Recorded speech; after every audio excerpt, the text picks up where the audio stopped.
শুনতে পাচ্ছেন? Hello sir, আসসালামু আলাইকুম স্যার। শুনতে পাচ্ছেন তো না? জি স্যার, শুনতে পাচ্ছি স্যার। আচ্ছা, ঠিক আছে। আজকে আমরা একটু অস্পি নিয়ে আলোচনা করব, জি যে স্যার। স্টেপ বাই স্টেপ যাব। আমি একদিন হেমাটোলজিক্যাল রিপোর্ট গুলো নিয়ে আলোচনা করেছি।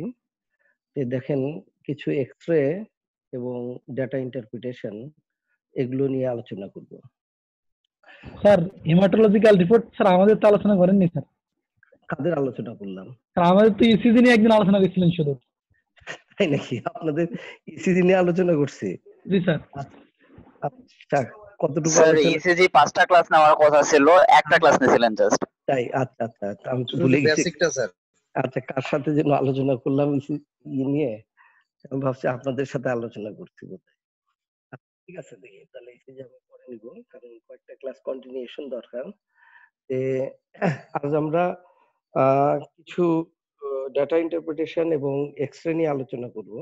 আপনারা দেখেন যে অস্পিতে কিভাবে থাকে। যেরকম আমি একটা আপনাকে উদাহরণ দেই, যে এখানে একটা স্ক্রিন শেয়ার করছি, দেখতে পাচ্ছেন তো? হ্যাঁ, জি স্যার, দেখতে পাচ্ছি স্যার। আচ্ছা। যে look at the chest X-ray of a 50-year-old male who with low grade fever, cough 2 months, recently developed respect. তাহলে দেখেন, আপনাদের একটা যখনই একটা মানে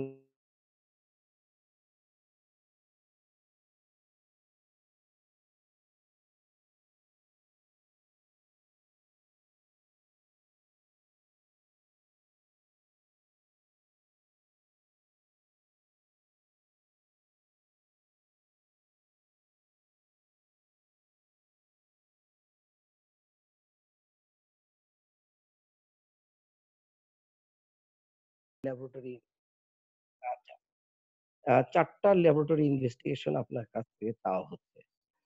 এই আমি এক্স-রেটা আপনাকে দেখাই। দেখেন, দিস ইজ দ্য এক্স-রে। এই এক্স-রেটা আপনারা খেয়াল করেন। এখানে খেয়াল করলে কয়েকটা জিনিস খেয়াল করবেন।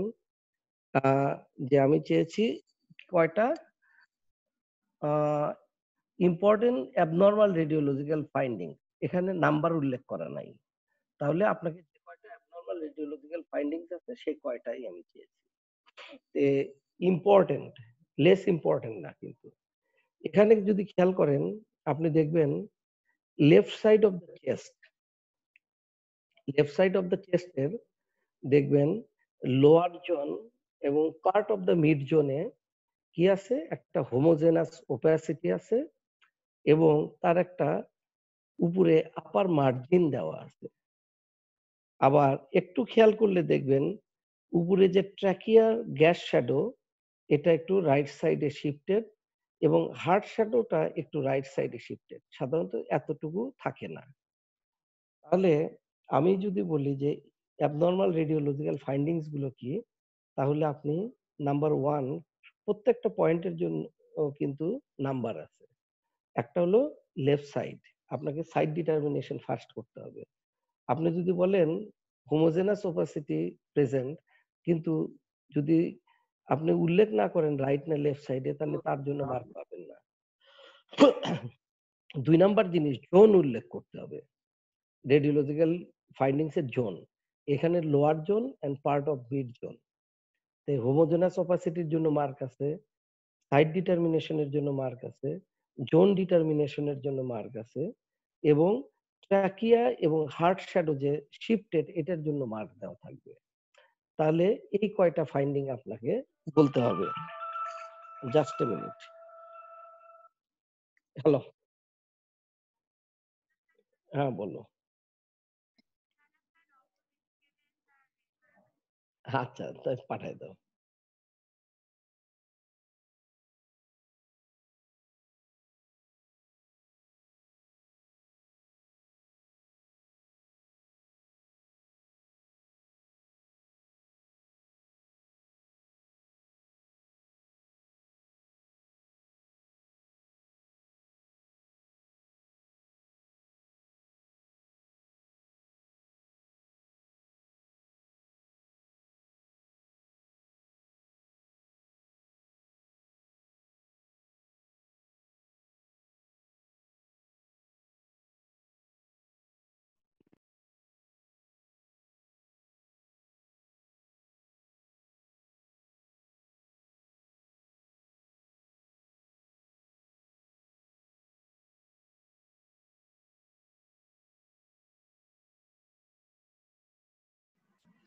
বিদ্যুৎ চলে গেছে, স্যার একটু পরে জয়েন করতে পারে সম্ভবত। ওকে।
সেকেন্ড কোশ্চেন আছে, দেখবেন যে mention two important diseases in which such radiological changes may be found. তাহলে আমাদের ওই প্রথম যে হোমোজেনাস ওপাসিটি লেফট সাইডে লোয়ার জোন এবং মিড জোনে আছে, এটার ডায়াগনোসিস কি ছিল? আমি ডায়াগনোসিস চাই নাই, খেয়াল করবেন, আমি চেয়েছি ফাইন্ডিং। কেউ যদি লেখেন যে এটা লেফট সাইডের প্লুরাল ইফিউশন, সে কিন্তু মার্ক পাবেন না। খেয়াল করবেন আমি কি চেয়েছি, ফাইন্ডিং চেয়েছি, আমি কিন্তু ডায়াগনোসিস চাই নাই। যদি ডায়াগনোসিস চাইতাম তাহলে লিখতেন যে লেফট সাইডের pleural effusion involving left lower and part of mid zone. কিন্তু যখন ফাইন্ডিং চেয়েছি আপনাকে সবগুলোই বলতে হবে, হোমোজেনাস সাইট, ট্র্যাকিয়া শিফটেড, এগুলো সবগুলো বলতে হবে। তে এইটাই ডিফারেন্স, যে আনসার কিতে যা থাকবে তাই আপনাকে লিখতে হবে। আর সেকেন্ড থিং বলেছি যে two important diseases in which such radiological changes may be found. তাহলে আমার দুইটা ডিজিজ বলতে হবে যে ডিজিজে এরকম লেফট সাইডে প্লুরাল ইফিউশন হয়। তাহলে ইম্পর্টেন্ট বলেছি কারণ প্লুরাল ইফিউশনের অনেকগুলো কারণ আছে। এই যে ক্লিনিক্যাল কনটেক্সটের সাথে আপনাকে মিলিয়ে বলতে হবে দুটো ইম্পর্টেন্ট কারণ কি। এখানে মিডল ইস্ট মেল যার লো গ্রেড ফিভার এন্ড কফ আছে, তার এইরকম প্লুরাল ইফিউশন আছে। তাহলে তার জন্য আমি কি ডিফারেন্সিয়াল ডায়াগনোসিস চিন্তা করব? যেরকম প্লুরাল ইফিউশনে অনেকগুলো ডিফারেন্সিয়াল ডায়াগনোসিস আছে ইউনিল্যাটারাল, তার মধ্যে টিউবারকুলোসিস, ম্যালিগন্যান্সি আছে, মানে বা ব্রঙ্কোজেনিক কার্সিনোমা, অথবা আরো নিউমোনিয়া হতে পারে, অথবা পালমোনারি ইনফার্ক্ট হতে পারে, অনেকগুলো কারণ আছে। কিন্তু দেখেন এটা কিন্তু নিউমোনিয়ার সাথে সেট করে না, কারণ এর জ্বরটা 2 মাসের, তার মানে লং টার্ম ডিজিজ। পালমোনারি ইনফার্ক্ট এটাও অ্যাকিউট ডিজিজ। তাহলে কোন দুইটা আপনার ইম্পর্টেন্ট ম্যাচ করে এখানে? এক নাম্বার ম্যাচ করে কোনটা? টিউবারকুলোসিস, টিভির লো গ্রেড ফিভার হয়, কফ হয়। সেকেন্ড হয় হলো লাং ম্যালিগন্যান্সি। তাহলে এই দুইটা কিন্তু ডিফারেন্সিয়াল ডায়াগনোসিস হবে। এখানে যদি কেউ নিউমোনিয়া লেখেন সে কিন্তু মার্ক পাবেন না। তাহলে আপনাকে যদি লেখেন কেউ আন্ডারলাইন কজ দুইটা, একটা হলো টিউবারকুলোসিস আর ম্যালিগন্যান্সি, হি উইল গেট। আর 4 other important laboratory investigation to establish diagnosis. তাহলে আমরা এই দুটার জন্য আর 4টা কি ইনভেস্টিগেশন করতে পারি ডায়াগনোসিসের জন্য, যে ডায়াগনোসিসের জন্য। তাহলে দেখেন আনসার কি আছে, যেরকম কমপ্লিট ব্লাড কাউন্ট করতে পারি, সেখানে হয়তো ইএসআর বেশি থাকবে, হিমোগ্লোবিন কম থাকবে, এটা করতে পারেন। কিন্তু এটা করে আপনি খুব বেশি ডায়াগনোসিস করতে পারবেন না। সেজন্য দেখেন ওয়েটেজ দেওয়া আছে 0.5 মার্ক। তারপরে স্পুটাম এএফবি করতে পারেন এন্ড ম্যালিগন্যান্ট সেল, এই দুটো দেখলে আপনি ডিফারেনশিয়েট করতে পারবেন। Pleural fluid aspiration and study করলে একটা ডায়াগনোসিসে পৌঁছার সম্ভাবনা থাকে। প্লুরাল বায়োপসি করলে সম্ভাবনা থাকে। এমটি করলে টিবি ফেভারে যেতেও পারে, নাও হতে পারে, এটার ওয়েটেজ কম, সেজন্য মার্কটা। যে দুইটার ওয়েটেজ বেশি ডায়াগনোসিস করতে পারবেন সেগুলো কিন্তু মার্ক বেশি, pleural fluid aspiration and study and biopsy এবং স্পুটাম এক্সামিনেশন। তাহলে এইভাবে আপনার দেখবেন যে আনসার কিটা আমরা দিয়ে রাখি। দেখেন সেজন্য উপরের যদি আনসার কি দেখেন যে ফাইন্ডিংস গুলোতে হোমোজেনাসের জন্য 0.5 দেওয়া আছে, left lower zone and mid জোনের জন্য 0.5, ট্যাকিয়া শিফটিং এর জন্য মিডিয়াস্টেন এটা 5, কার্ডিয়াক শ্যাডো শিফটিং এর জন্য 0.5 দেওয়া আছে, এবং কোস্টোফ্রেনিক এবং কার্ডিওফ্রেনিক অ্যাঙ্গেল অবলিটারেশন এটার জন্য মার্ক দেওয়া আছে। তো এই দেখেন ডিফারেনশিয়াল ডায়াগনোসিস পালমোনারি টিবির জন্য 2 মার্ক, ব্রঙ্কোজেনিক কার্সিনোমার জন্য 2 মার্ক। আমরা এইভাবে মার্কিং গুলো করি, এটাকে বলি আমরা আনসার কি করি। আপনাদের মার্ক যখন দেওয়া হবে এই আনসার কিতে যেগুলো থাকবে সেগুলোর জন্য মার্ক পাবেন, আপনারা অন্য কোনো কিছু লিখলে মার্ক পাবেন না। সেই জন্য ভালো করে আপনাদের কি করতে হবে, এক্সরেটা দেখতে হবে এবং সিনারিওটা পড়তে হবে, তারপরে আপনারা ডিসিশন নেবেন কি আনসার দিবেন। এইরকম আপনাদের খুব কমনলি একটা এক্সরে থাকতে পারে প্লুরাল ইফিউশনের জন্য। এরকম থাকলে আপনারা এইভাবে প্রসিড করবেন। এখন যদি এটা দেওয়া থাকতো এই এক্সরে দিয়েই a 50-year-old male present with high grade fever for 7 days, ঠিক আছে, along with left sided chest pain and recently developed respiratory distress, ঠিক আছে, তখন যদি আপনার বলা হতো যে হোয়াট ইজ দ্য ডায়াগনোসিস, তখন আপনার কিন্তু আসতো টিউবারকুলোসিস ম্যালিগন্যান্সি আসতো না, তখন প্রথম ডায়াগনোসিস আসতো কি প্যারানিউমোনিক ইনফিউশন। তখন টিউবারকুলোসিস আর ম্যালিগন্যান্সি লিখলে না নাম্বার পাবেন না। তখন ইনভেস্টিগেশন গুলো দেখবেন যে complete blood count is essential, neutrophilic leukocytosis আছে কিনা, ঠিক আছে, স্পুটামে gram stain and culture sensitivity করা, এবং এই দুটাই কিন্তু মোস্ট ইম্পর্টেন্ট ডায়াগনস্টিক ক্লু হতে পারতো। আর একটা pleural fluid aspiration and study করলে নিউট্রোফিলিক থাকতো, এই জিনিসগুলো আপনার ইম্পর্টেন্ট ডিসিশন হতো, তাই না? আমরা আরেকটাতে যাই, যেরকম এটা একটা স্কালের এক্সরে। এখানে দেওয়া আছে আপনাকে ইনস্ট্রাকশন দেওয়া আছে, দেখেন look at the photograph of x-ray skull lateral view and answer the following question. এখানে সিনারিও খুব বেশি দেওয়া নাই, শুধু ফটোগ্রাফ দেখে অফ এক্সরে দিয়েছি, এক্সরেটা দেখে আপনি কিছু আনসার করবেন কোশ্চেনে। এখানে কোশ্চেন আছে যে write down 3 important abnormal findings in this x-ray. 3টা অ্যাবনর্মাল ফাইন্ডিং। 3টা অ্যাবনর্মাল ফাইন্ডিং কি হতে পারে? দেখেন যে এখানে কি কি আছে, দেখবেন যে কর্টিক্যাল থিনিং আছে, কর্টিক্যাল থিনিং এবং widening of the diploid space, দেখবেন যে দুটার মাঝখানে স্পেসটা বেশি। আর কি sunray appearance or hair on end appearance, এই 3টা কিন্তু ইম্পর্টেন্ট ফাইন্ডিং দেওয়া আছে। তাহলে আমরা এই 3টা যদি লিখি, এই 3টার জন্য মার্ক দেওয়া থাকবে। Right down two important science, তাহলে এই যে ফাইন্ডিংস মিলে আপনার কি ডায়াগনোসিস আপনি চিন্তা করবেন, এটা কি থ্যালাসেমিয়া চিন্তা করবেন, তাই না? তাহলে ডায়াগনোসিস চিন্তা না করলে নেক্সট স্টেপ যেতে পারবেন না, এবং ডায়াগনোসিস না জানলে আপনি ফাইন্ডিংস গুলো লিখতে পারবেন না। তাহলে ডায়াগনোসিসটা দেখেই এক্সরে দেখে একটা ডায়াগনোসিস লাগবে প্রথমে মাথার ভিতরে, সেইটা আগে সেট করে নেবেন। এখন দেখবেন যে 2 signs in the eye and 2 signs in the abdomen কি কি থাকতে পারে এই পেশেন্টের। তাহলে থ্যালাসেমিয়ার পেশেন্টের আয়ে কি সাইন থাকতে পারে? একটা অ্যানিমিয়া থাকতে পারে, আর একটা কি থাকতে পারে, মাইল্ড জন্ডিস থাকতে পারে। জন্ডিস। আর অ্যাবডোমেনে কি থাকতে পারে? লিভার এবং স্প্লিনটা এনলার্জ, হেপাটোস্প্লেনোমেগালি, তাই না? তাহলে আমরা এই দুইটা সাইন চেয়েছি আইয়ে, দুইটা সাইন চেয়েছি অ্যাবডোমেনে, খেয়াল করবেন। সেই দুটাই আপনাকে স্পেসিফিক্যালি দিতে হবে। আর একটা 3rd নাম্বার কোশ্চেন কি, মেনশন 3 ইম্পর্টেন্ট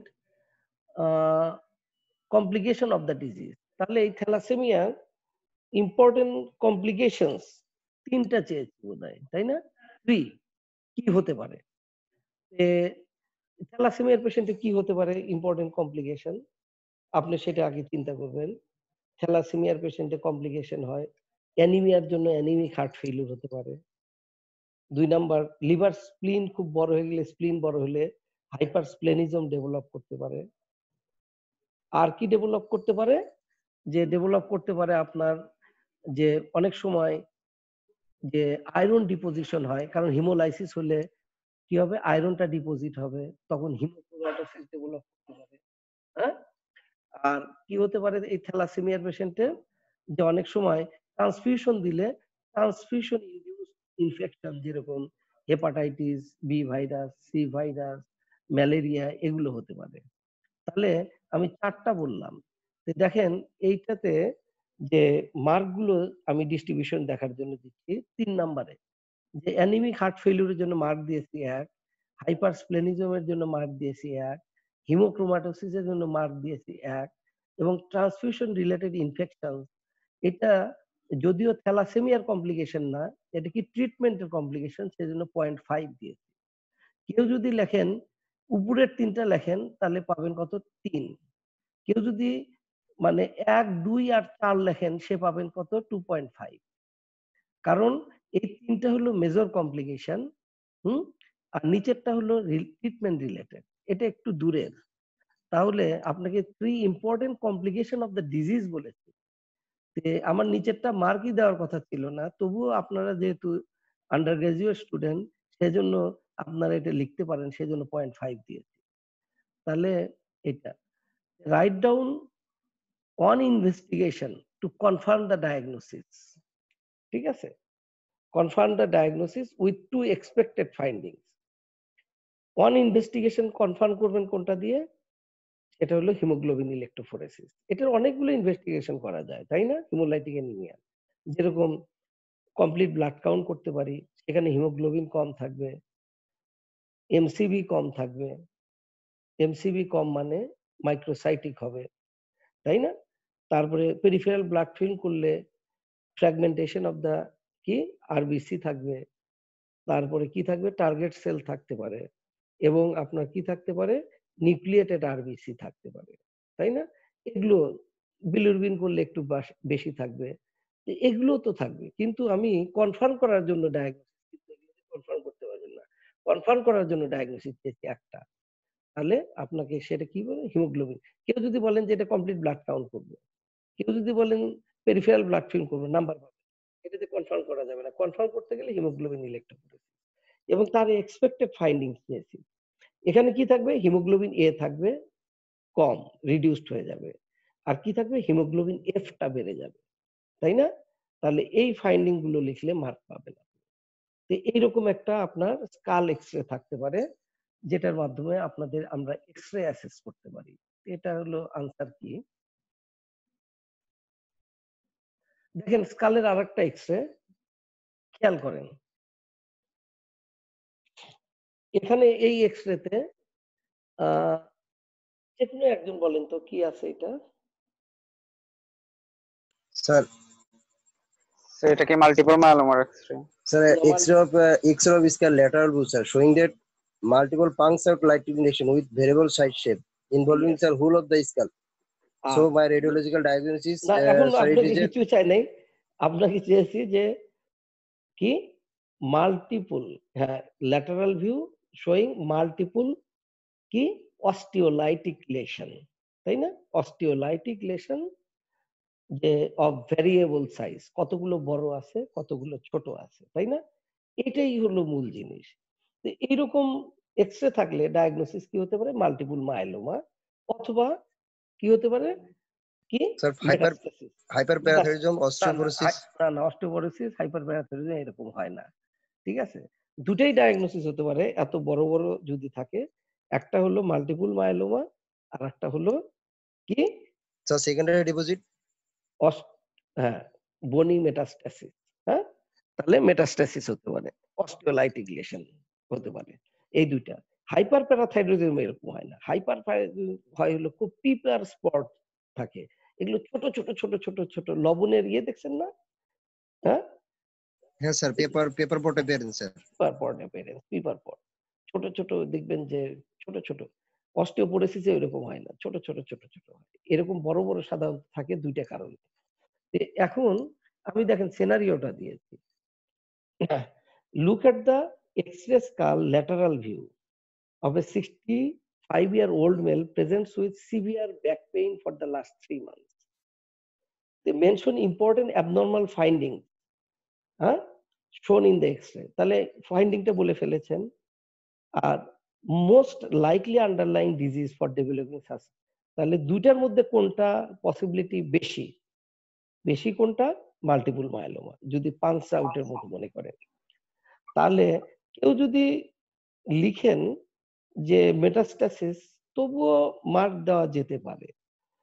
কিন্তু পরের কোশ্চেনগুলো খেয়াল করেন যে mention 2 other important laboratory investigation to confirm diagnosis along with expected findings, and mention 3 emergency conditions that may arise during the course of the disease. তাহলে আপনি মাল্টিপল মায়োলোমা সম্পর্কে কিছু ডিজিজ জানতে হবে। এটাকে কিভাবে কনফার্ম করতে পারেন মাল্টিপল মায়োলোমা? কিভাবে কনফার্ম করতে পারি? কনফার্ম করার দুইটা রাস্তা আছে।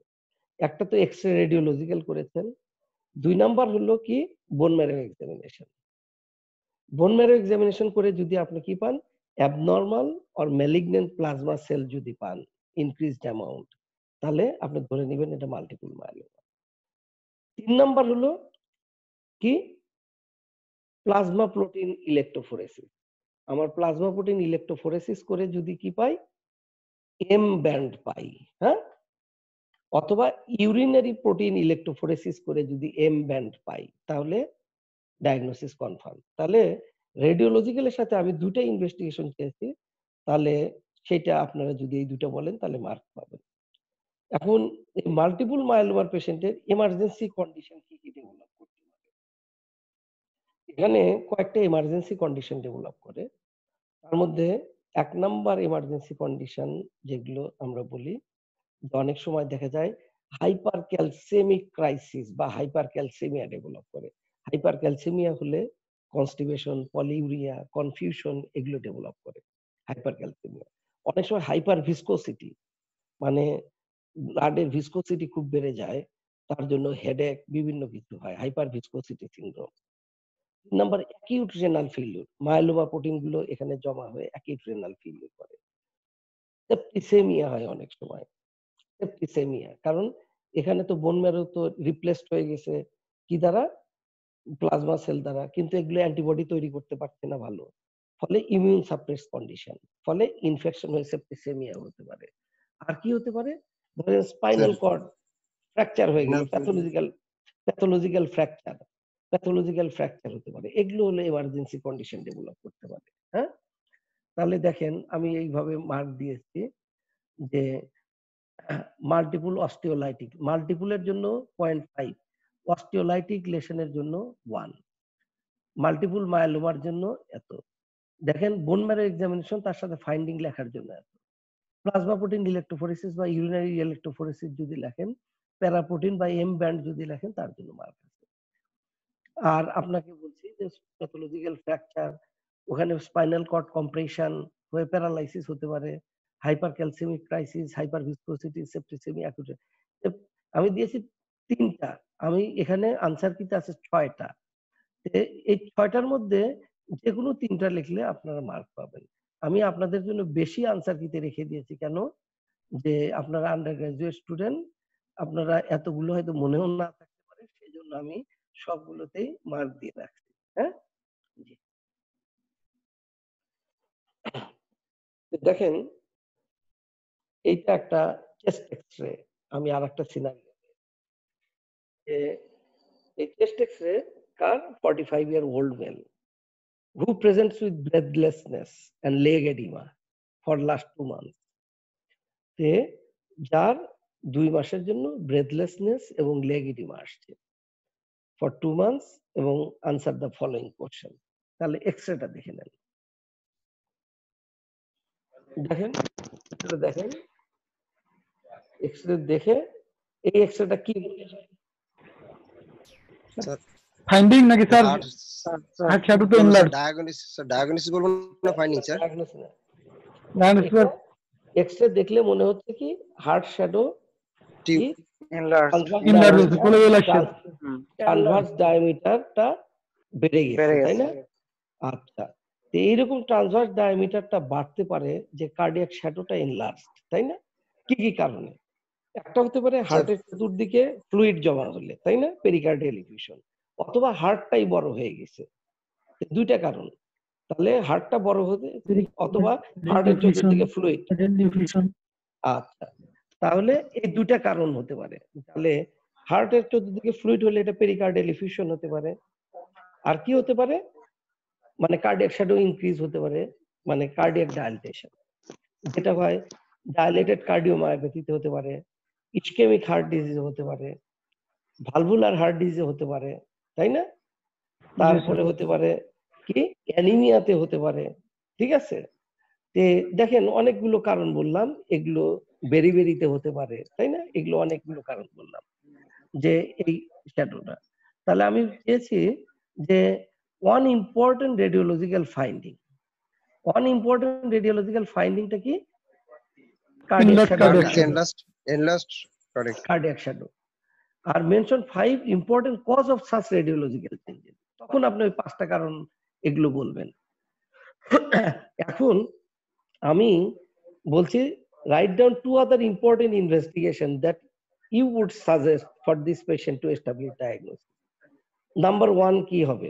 ইকোকার্ডিওগ্রাম দিতে পারে স্যার। ইকোকার্ডিওগ্রাম। ইকো করলে আপনি ইফিউশন নাকি ভালভুলার হার্ট ডিজিজ নাকি ডায়ালেটেড কার্ডিওমায়োপ্যাথি, এই জিনিসগুলো আপনি ইয়ে করতে পারবেন।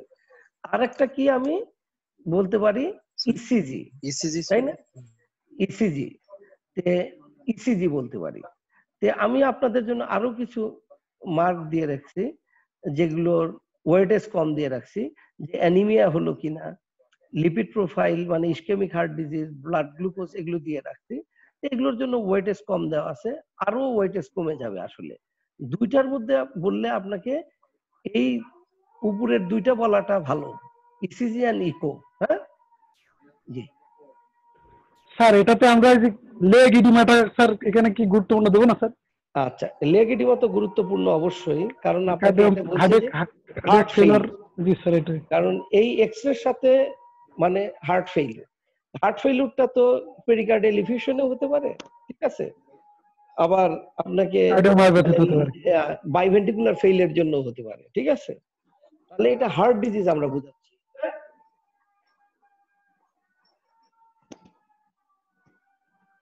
দেখেন আরেকটা এক্সরে আপনাকে দিয়েছি,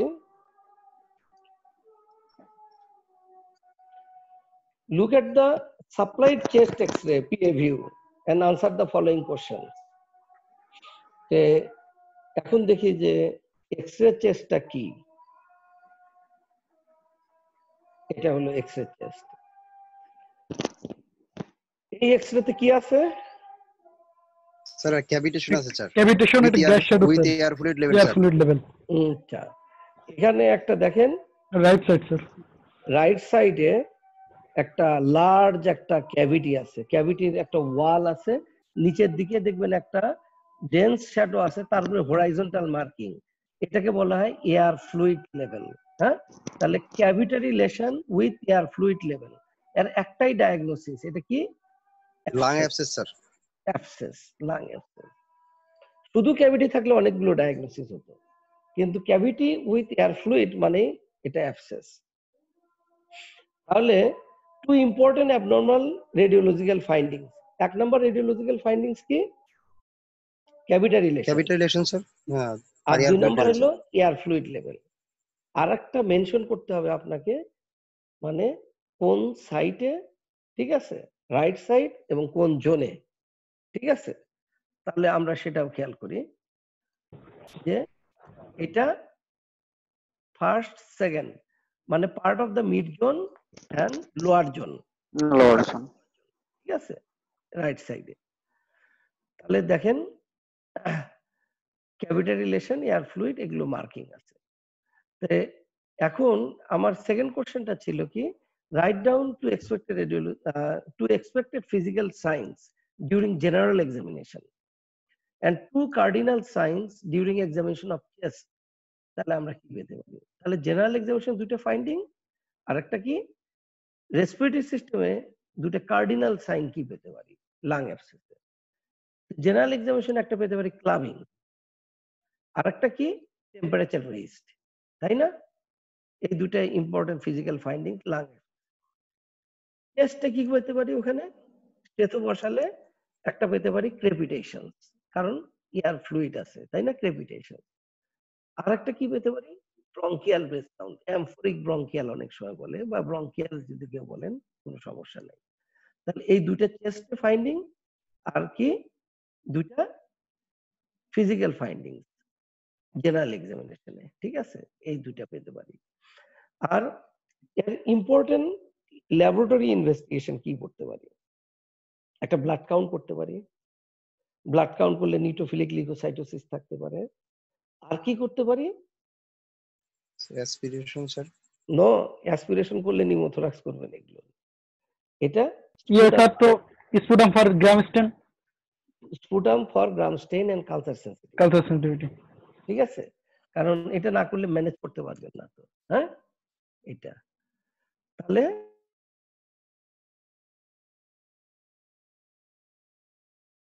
কাউন্ট এটা করতে পারেন। তাহলে লাং অ্যাবসেস হলে এইভাবে আপনি অ্যাপ্রোচ করবেন।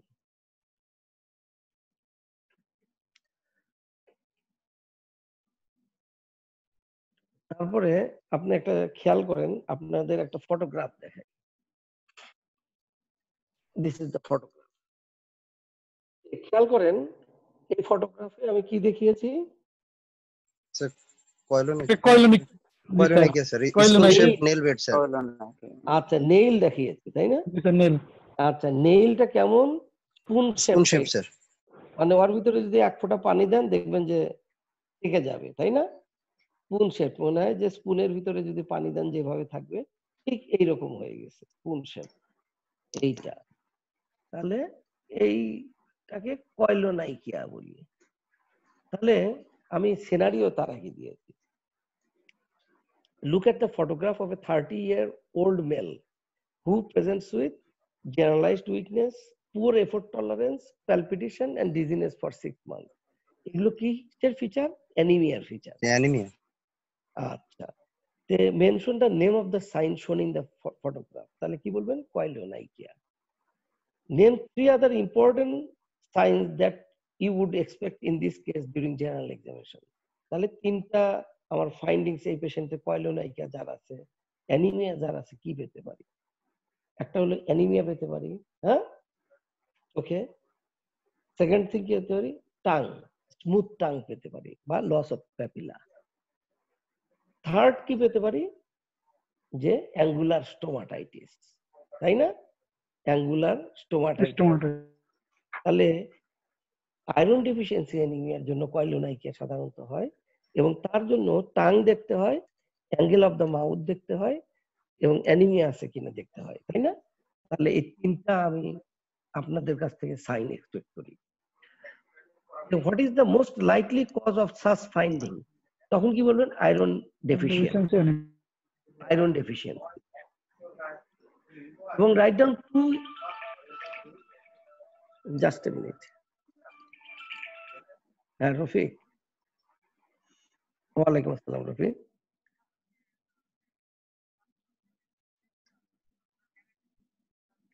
হ্যাঁ, হুম,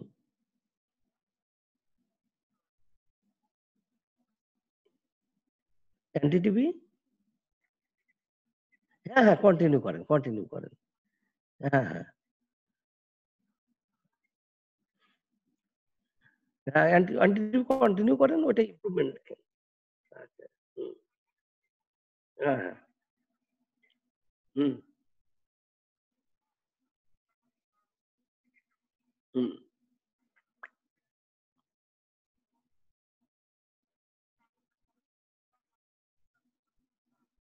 কি ধরা পড়ে? হাইপারটেনশন। আচ্ছা,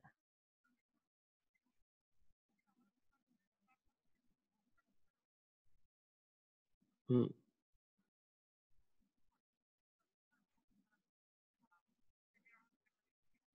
আচ্ছা,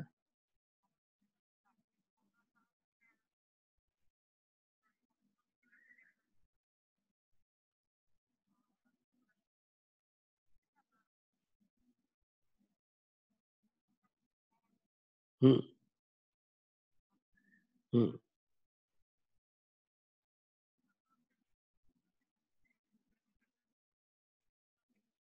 আচ্ছা,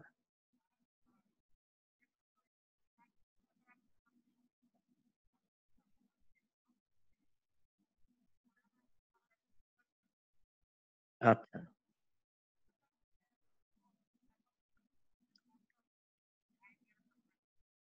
আচ্ছা, আচ্ছা, আচ্ছা, হতে পারে। আচ্ছা, সোডিয়াম।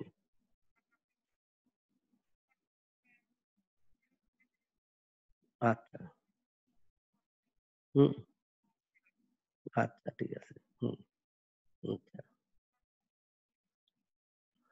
3% শুরু করছেন। 3% তো বেশি শুরু করছেন। আনকনসিয়াস আছে। আচ্ছা, আরেকটা কাজ আচ্ছা, আরেকটা কাজ করেন। জ্বর নাই তো, না? একটা একটু গ্লুকোজ দেখছেন? হিমোগ্লোবিন কত? হিমোগ্লোবিন কত? আচ্ছা, হিমোগ্লোবিন করেন। আচ্ছা, আচ্ছা, আচ্ছা, আরেকটা ইয়ে করেন। ১ম দিন টাইম আর এএলটি করেন। হ্যাঁ? হুম, এএলটি করে রাখেন। হ্যাঁ? আচ্ছা, তারপরে আমাকে কালকে জানাইন একটু। হ্যাঁ? আচ্ছা, ঠিক আছে। ইসিজি করা আছে তো, না? ECG normal. আচ্ছা, ঠিক আছে। আগে ইলেক্ট্রোলাইটটা কারেক্ট করেন। হ্যাঁ? আচ্ছা। এমনি থাইরয়েড কোনো কিছু নাই তো? দেখছেন?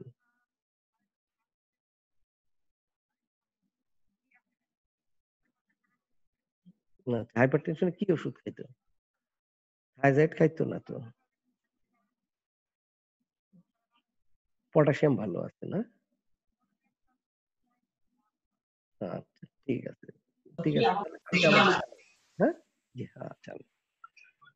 না, কালকে আমি রাউন্ড দিব না। কালকে সোহাগ রাউন্ড দিবে। ঠিক আছে। আচ্ছা।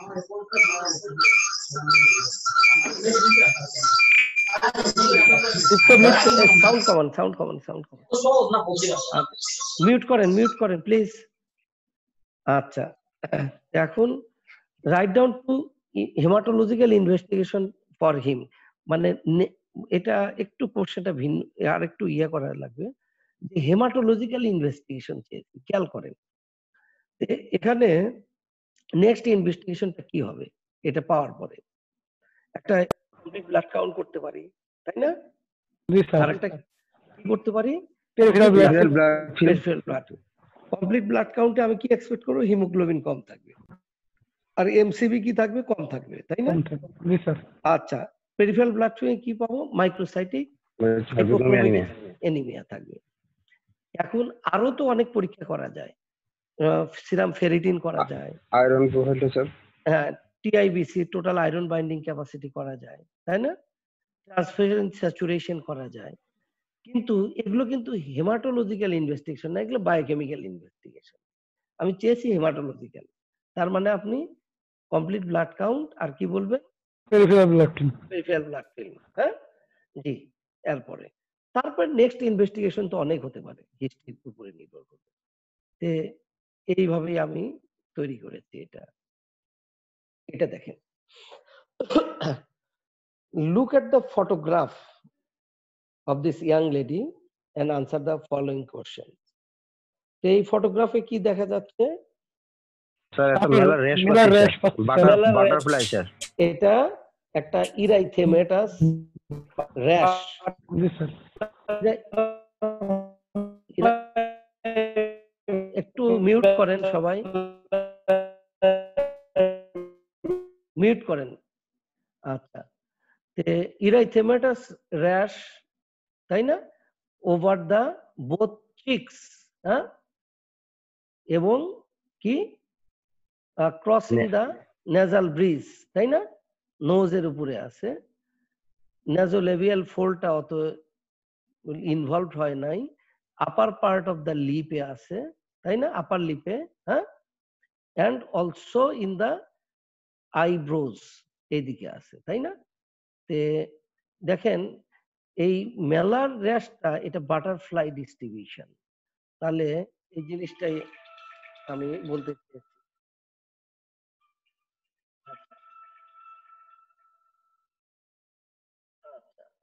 তাহলে এই যে আপনার এই ফাইন্ডিংস গুলো আপনাকে বলতে পারে butterfly distribution rash over the both malar region and over the nose and erythematous rash কোথায় কোথায় আছে এটা বলবেন।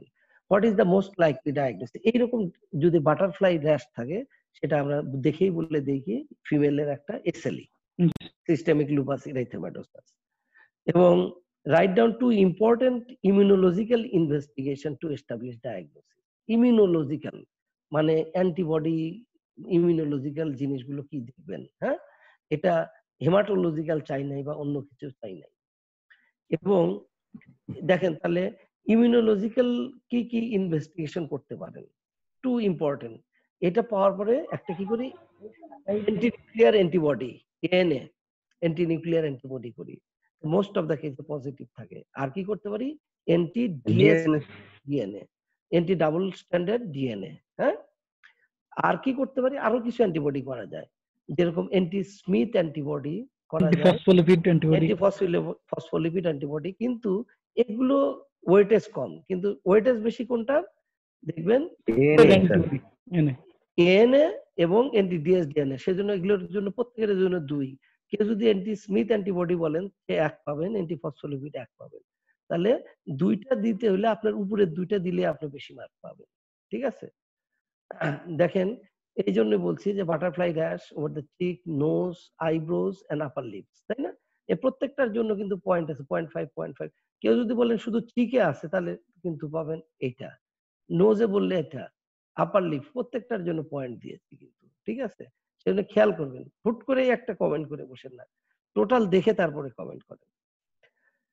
লাস্ট কোশ্চেনটা ছিল write down 4 important hematological findings that may be present কি in this patient। তাহলে আর কি কি হেমাটোলজিক্যাল ফাইন্ডিংস থাকতে পারে, 4 হেমাটোলজিক্যাল ফাইন্ডিং। হেমাটোলজিক্যাল তাহলে হিমোগ্লোবিন এটা কম থাকতে পারে, তাই না, স্যার। ইএসআরটা বেশি থাকতে পারে, তাই না। আচ্ছা, এগুলো তো হেমাটোলজিক্যাল ফাইন্ডিং। তারপরে লিউকোপেনিয়া থাকতে পারে, লিম্ফোপেনিয়া থাকতে পারে, প্যানসাইটোপেনিয়া থাকতে পারে, আইএসআর এগুলো বলেছি। তাহলে দেখেন ব্লাডের ভিতরে এই সমস্যা থাকতে পারে, যে লিউকোপেনিয়া, লিম্ফোপেনিয়া, হিমোগ্লোবিন কম, তাই না, আর কি ইএসআর বেশি। এই 4টার 5টার মধ্যে 4টা যদি লেখেন আপনি মার্ক পাবেন।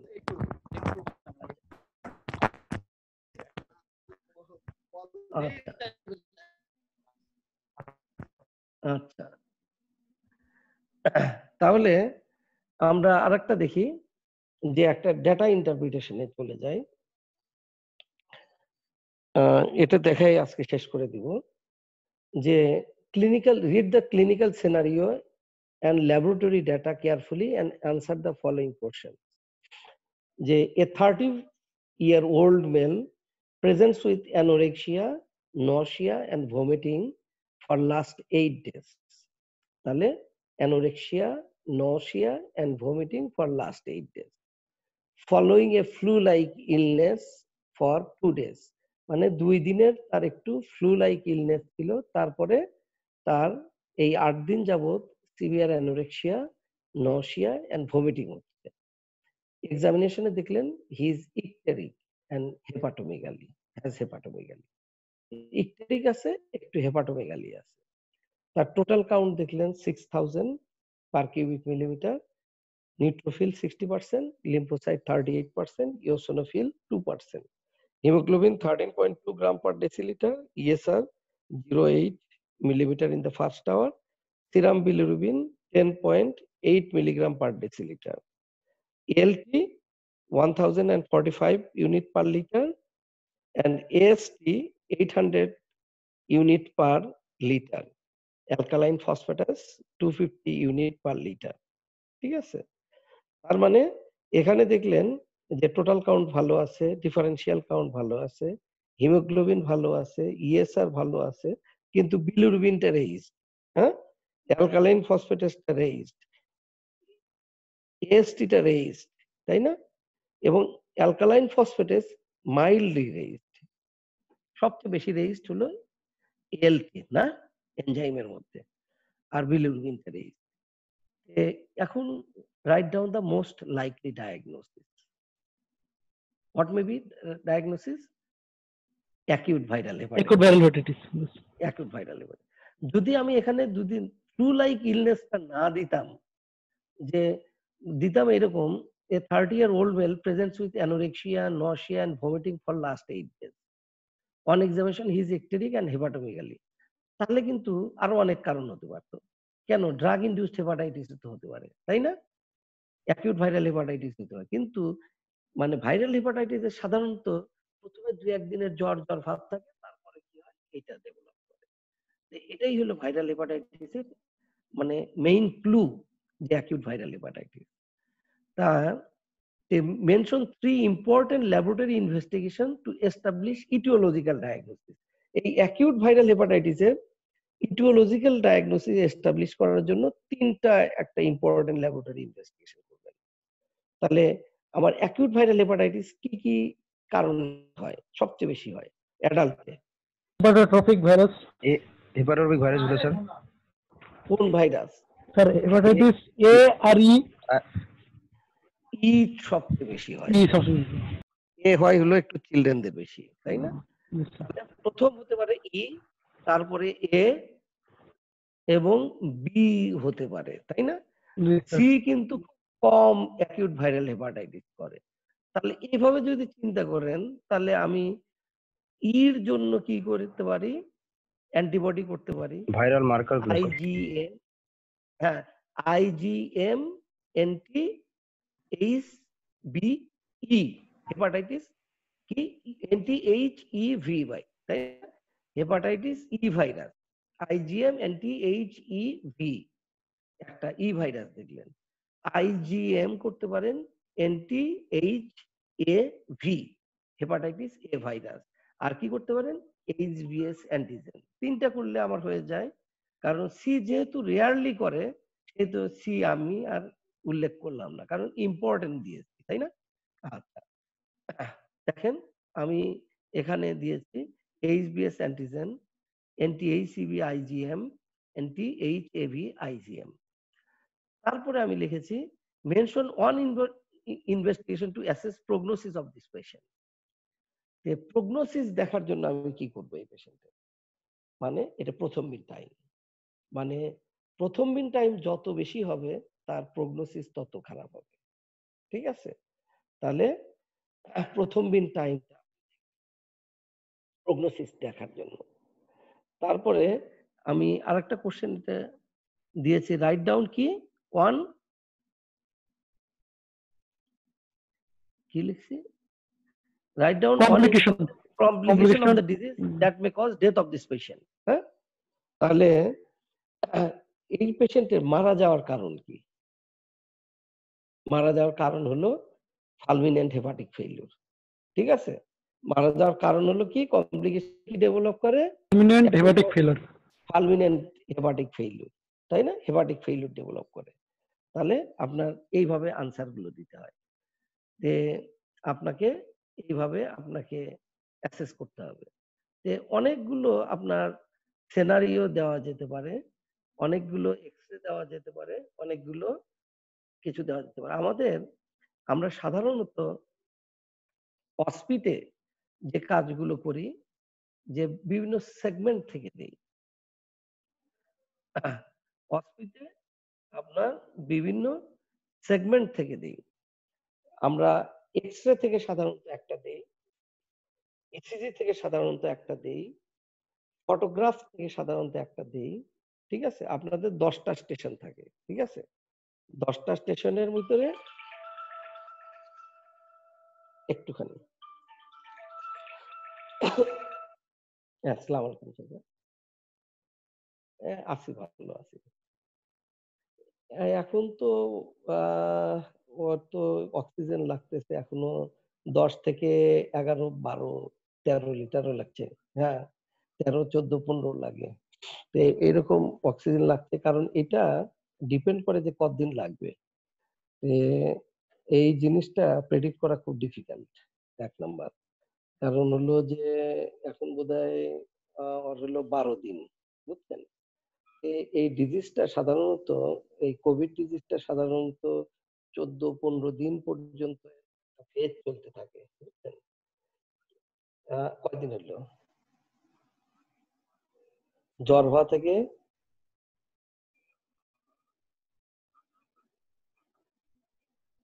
আমাকে তো বলছিল যে আগে 7 দিন হয়েছে।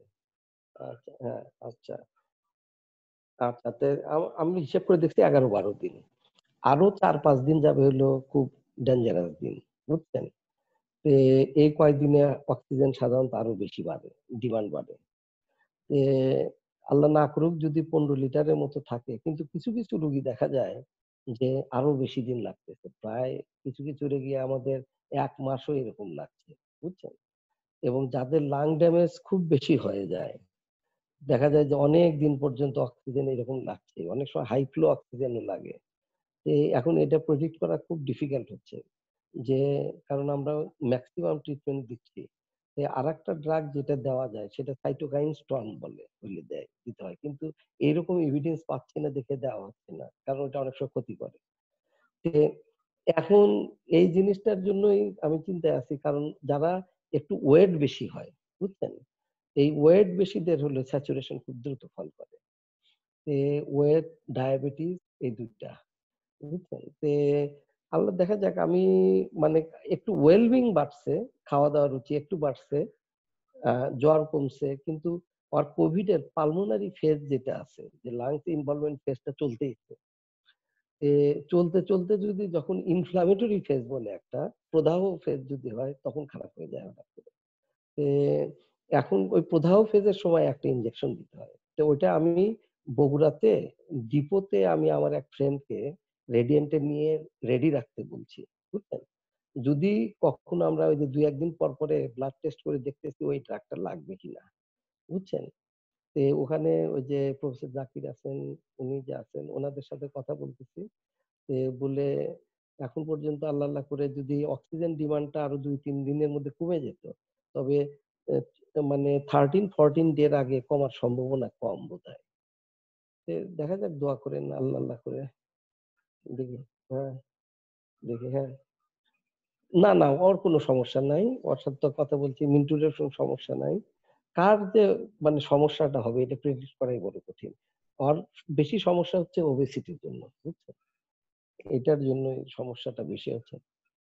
হ্যাঁ, হ্যাঁ, দেখছি ওটা। ওইটার রিপোর্ট লাংস ইনভলভমেন্ট আছে। এ, কিন্তু ওই পোর্টেবল করছে তো ছবিটা ভালো আসে নাই। আচ্ছা, আর ওইটা তো আপনি বাইরেও পাঠানো সম্ভব না এই অক্সিজেন নিয়ে। আর ওইটা দিয়ে যে আমাদের ম্যানেজমেন্টে খুব যে বেশি ডিফার করবে তাও করবে না, সেজন্য ম্যানেজমেন্টে ডিফার না করলে সেই পরীক্ষাগুলো নিয়ে আমাদের এত ইয়ে করার দরকার নেই, বরং ব্লাড টেস্ট গুলো করে যখন যে ওষুধগুলো লাগবে সেটা দেওয়া। এখন অক্সিজেনটাই ওর মূল লাগতেছে, এবং ডায়াবেটিস কন্ট্রোলটা। হ্যাঁ, আমি খবর নেই, ইনশাল্লাহ দেখা যাবে। হুম, আচ্ছা, আচ্ছা, হ্যাঁ, হ্যাঁ, না না না না না, ঠিক আছে, না, ঠিক আছে, আমি ফোন করবো চিন্তা করছিলাম যে, আচ্ছা, না, ইনশাল্লাহ দেখা যাক, আল্লাহ, আমি হোপফুল, দেখা যাক যে 14 দিনটা পার হয়ে গেলে তারপর বোঝা যাবে। 14 দিনের পরেও যদি লাগে তখন একটু সমস্যায় পড়ে যাবো, বুঝছেন? 14-15 দিনের পরে। আচ্ছা ঠিক আছে চাচা, দেখি। আচ্ছা জি জি, আসসালামু আলাইকুম জি। আচ্ছা হ্যাঁ, হ্যালো। জি স্যার। হ্যাঁ আচ্ছা, তে আমরা সাধারণত একটা এক্সরে থেকে দেই, একটা ইসিজি থেকে দেই, একটা ফটোগ্রাফ থেকে দেই, একটা সিটি স্ক্যান অনেক সময় দেওয়া হয় ব্রেনের। সিটি স্ক্যান দেওয়া হলে আপনাদের সিম্পল দেওয়া হবে, হয় হেমোরেজ না হয় হলো ইনফার্কশন, এটা দেওয়া হবে। তারপরে আপনার ডাটা ইন্টারপ্রিটেশন দেওয়া হয়, ঠিক আছে? ডাটা ইন্টারপ্রিটেশন, তারপরে হলো আপনার ডার্মাটোলজিক্যাল কিছু পিকচার দেওয়া হয় অনেক সময়। অনেক সময় সাইকিয়াট্রি থেকে কিছু প্রবলেম দেওয়া হয়, ঠিক আছে? আর পেডিয়াট্রিক্স থেকে থাকবে হলো ৩টা, ঠিক আছে? তে এই জিনিসগুলো সাধারণত আপনাদের থাকে। প্রত্যেকটা স্টেশনে আপনাদের জন্য নিউ কারিকুলাম, তো আপনারা এটা ৫ মার্ক করে, ১০টা স্টেশনে ৫০ মার্ক। অসপিন নিয়ম হলো প্রথমে পড়ে নিবেন ভালো করে, আনসার আগে করবেন না, কারণ আপনাদের যে সময় থাকবে এটা অ্যাডিকুয়েট, এটা মনে রাখবেন। তে মানে ক্লিনিক্যাল সিনারিওটা পড়বেন, স্টেটমেন্টটা ভালো করে দেখবেন, তারপরে স্পেসিফিক কি চেয়েছে ওই স্পেসিফিক জিনিসটা আপনি দিবেন, ঠিক আছে?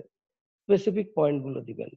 আননেসেসারি অনেকে লিখেন, আননেসেসারি লিখলে আপনি মার্ক পাবেন না। এবং আপনার যে জিনিসটা চেয়েছে ইম্পর্টেন্ট সেই জিনিসগুলো দিবেন। আপনি যদি লেস ইম্পর্টেন্ট আগে দেন, আপনি কিন্তু লেস ইম্পর্টেন্টেরটাই মার্ক পাবেন। যদি কেউ যদি বলে যে 3 দেন, আপনারা অনেক সময় মনে করেন যে 5টা দিলাম, আমরা ওই 5টার ভিতরে কিন্তু প্রথম 3টা ধরে নিব। সেজন্য ইম্পর্টেন্ট 3টা আগে দিবেন, আর 5টা দেওয়ার চেষ্টা করেও লাভ নাই, পরের 2টাতে কিন্তু আমরা কাউন্টই করবো না।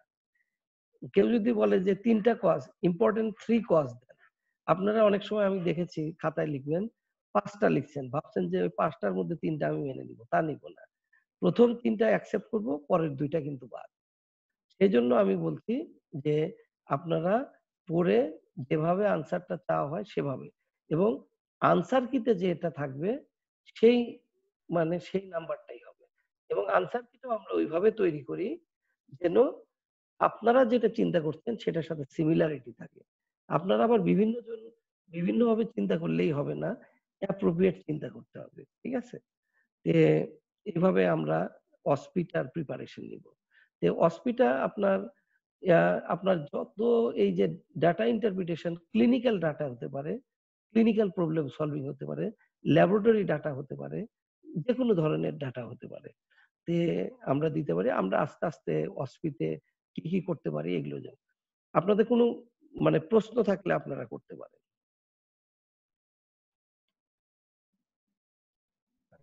স্যার আমরা ওয়াসপির যে আপনি যে সেগমেন্ট গুলো বললেন স্যার, হুম, এই প্রত্যেকটা সেগমেন্টে আপনি আলাদা আলাদা আলোচনা করবেন স্যার আমাদের সাথে?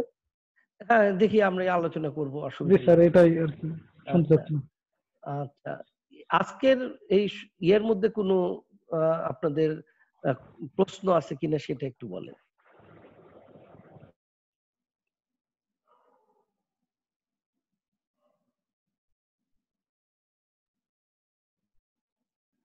যদি প্রশ্ন থাকে বলবেন।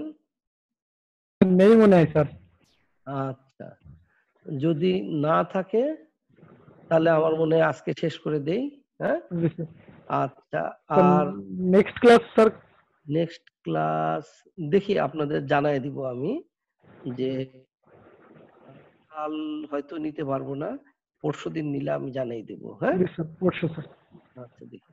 আচ্ছা। আচ্ছা, ঠিক আসসালামু আছে। আলাইকুম স্যার।